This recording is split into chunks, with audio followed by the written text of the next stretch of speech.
Doctor mark अमेरिकी धरती पर एक विश्व प्रसिद्ध डॉक्टर था। एक विश्व प्रसिद्ध कैंसर डॉक्टर था। डॉक्टर मार्क किसी का हाथ पकड़ने के लिए लाखों रुपए लेते थे। इतना भारी डॉक्टर भाई, इतना बड़ा कैंसर वाला डॉक्टर था, नामना बड़ी थी। इसने एक दिन एक कॉन्फ्रेंस मीटिंग में जाना था। अपने ड्राइवर को बोला कि हेलीकॉप्टर निकालो। ड्राइवर ने कहा कि हेलीकॉप्टर खराब हो गया है, हेलीकॉप्टर लेकर हम नहीं जा पाएंगे और मीटिंग में 2 घंटों में पहुंचना था। तब तो हम कैसे जा सकते हैं? हेलीकॉप्टर के अलावा कहीं भी पहुंचना संभव नहीं है। डॉक्टर बोलता है अगर भाई कार से जाना है तो हम कैसे जा सकते हैं? तब ड्राइवर बोले सर अगर बाई कार से भी जाना है तो हमको 4 घंटे लगेंगे और हमें 2 घंटे के अंदर तो पहुंचना है। एक ड्राइवर डॉक्टर को सलाह देता है कि जीपीएस की मदद से जंगल से होकर एक सड़क गुजरती है। शायद ही जीवन में कभी ऐसा दिन होगा कि कार में बैठा होगा और जब रास्ते से जाना होता तब वे हाईवे से जाते। हेलीकॉप्टर में हर रोज आना जाना रहता था और यहाँ तक कि अगर यह इतनी महत्वपूर्ण बैठक थी तो डॉक्टर ने सहमति व्यक्त कर दी। वो मान गए।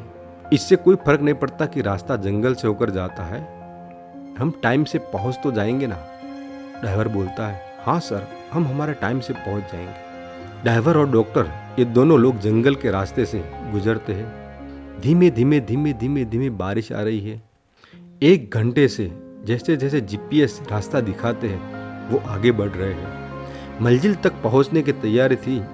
तब आधे घंटे में भी बारिश की तरह मौसम खराब हो गया। समय ऐसा आ गया 1 घंटा हो गया तो जीपीएस ही अपने मोबाइल पर दिखना बंद हो गए। तब ड्राइवर ने कहा अब क्या करें सर?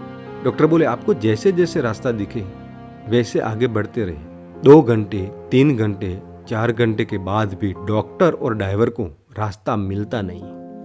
हम एक सत्य घटना के बारे में जान रहे हैं। ईश्वर में विश्वास क्या है, हमारे लिए ईश्वर का प्रेम क्या है, ईश्वर का प्रमाण क्या है, मैं इसके बारे में बात कर रहा हूँ। अभी तक मेरे चैनल को आपने सब्सक्राइब नहीं किया तो सब्सक्राइब कर दीजिए, लाइक और कमेंट कर दीजिए।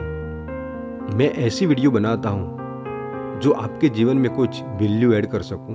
तो मेरा बेल आइकन को भी आप दबा दीजिए क्योंकि हर वीडियो की मेरी नोटिफिकेशन आपको मिलती रहे। फिर डॉक्टर ने ड्राइवर को बताया कि अब एक काम करो भाई, अब हम वापस घर चलें। अब हम मीटिंग में तो जा नहीं सकते, मीटिंग में जाने का कैंसिल हो गया है। वही गाड़ी वही रास्ते से वापस करते हैं ड्राइवर। डॉक्टर बाजू में बैठा है। 4 कलाक 5 कलाक 6 कलाक जिस रास्ते से वो आए हैं वही रास्ते से वो वापस जा रहे हैं, फिर भी उसको रास्ता मिलता नहीं। याद रखना मित्रों, हमको घर से बाहर निकलना है तो हमारी इच्छा से निकल सकते हैं, मगर जहाँ पहुँचना है वह परमात्मा की इच्छा के बिना हम पहुँच नहीं सकते। कमाई हम सकते हैं मगर इसको भुगतना है प्रभु परमात्मा की इच्छा के बिना नहीं कर सकते। सिकंदर जो दुनिया पर राज कर रहा था फिर भी वह आनंद इतना ही ले सका जितना ईश्वर की कृपा थी। जिस रास्ते से डॉक्टर आए थे वही रास्ते से वह वापस जा रहे थे, फिर भी वह रास्ता उसको मिलता नहीं। और कहानी की शुरुआत अब होती है, कहानी की गहराई अब हम समझते हैं। रास्ता मिलता नहीं।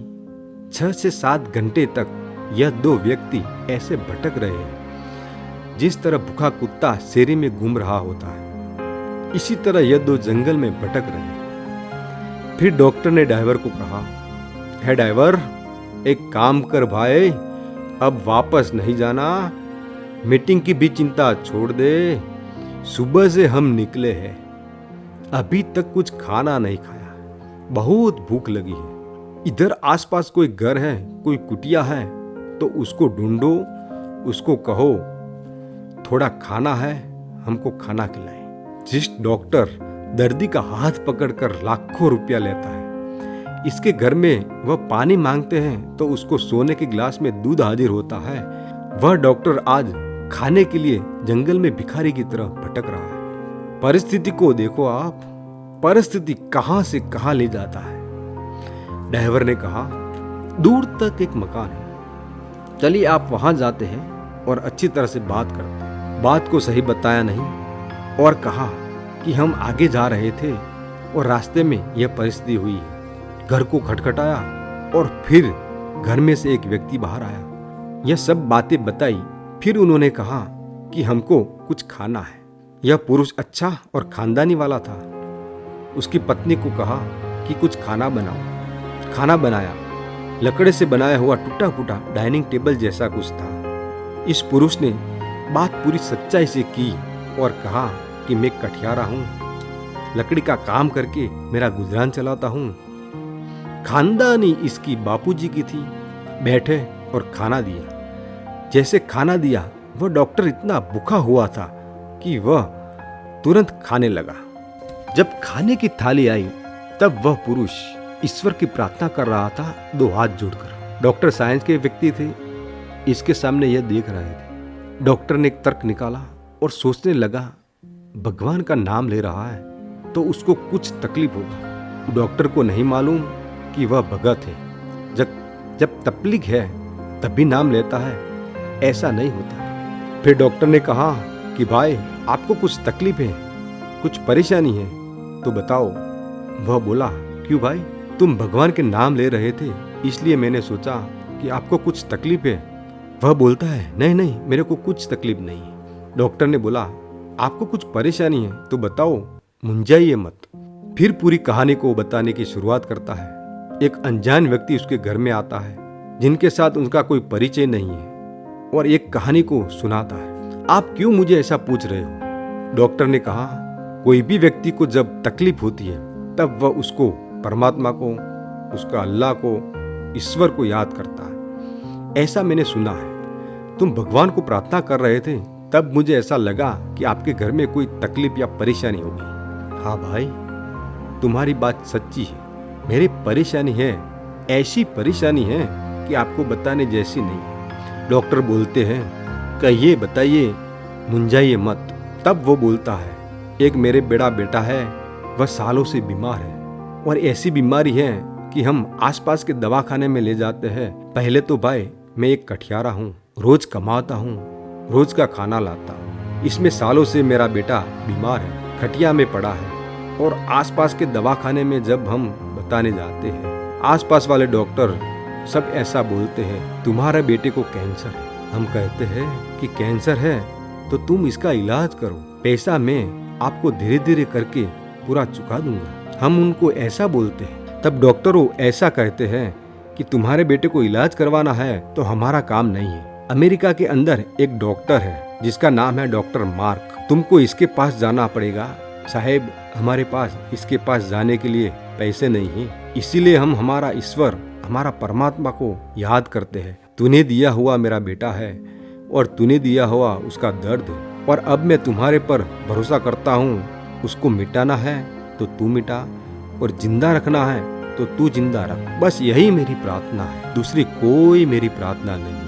इतना सब बोला तब डॉक्टर के हाथ में से खाना गिर गया और कहा, कहाँ है भाई तेरा बेटा?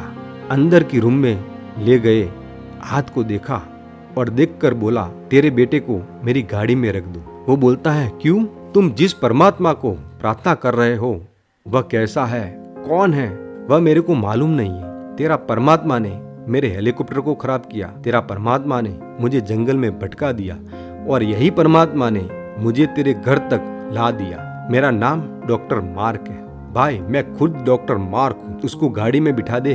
डॉक्टर गाड़ी में उसको ले जाता है और इलाज करता। आप सच्चे दिल से परमात्मा ईश्वर को प्रार्थना करते हैं तो उसको हाजिर होना पड़ता है, हाजिर होता है। कहीं ने कहा है कि सच्चे प्यार की सारे जहां में असर होगी, ना होगी तो समझ लेना कि तेरे प्यार में कसर होगी। सच्चे प्यार की सारे जहां में असर होगी। यह स्टोरी में आपको यह सीख मिलती है कि आप जिस चीज को पाना चाहते हैं वह आपको जरूर मिलती है, मगर आपको कंटिन्यू आप जिस चीज को पाना चाहते हो उस पर काम करना पड़ता है। हर रोज उसको याद करना पड़ता है। हम सबरी का उदाहरण लेते हैं। सबरी को पता नहीं था कि मेरे को राम मिलेगा कि नहीं मिलेगा, मगर वह हर रोज राम को याद करती रहती थी। मेरा राम आएगा, मेरा राम जरूर आएगा, और एक दिन उसको जरूर राम मिल जाते हैं। सबरी ने हर रोज वही काम किया जो सबरी को चाहिए था। मनुष्य को जो चाहिए वह पा सकते हैं, मगर इसके लिए आपको इसकी कीमत चुकानी पड़ती है। हम कीमत चुकाए के बिना हम कीमत चुकाने के लिए तैयार नहीं हैं और उम्मीदें ज़्यादा रखते हैं और जीवन में कुछ हासिल नहीं कर पाते। यह स्टोरी में एक बाप बेटे के लिए हर रोज भगवान को प्रार्थना कर रहा है और एक न एक दिन जरूर जिसकी उम्मीद थी वह मिल जाता है। जिस डॉक्टर की उम्मीद थी वो डॉक्टर खुद आकर इसका इलाज करते हैं। यह परमात्मा ईश्वर की ताकत है।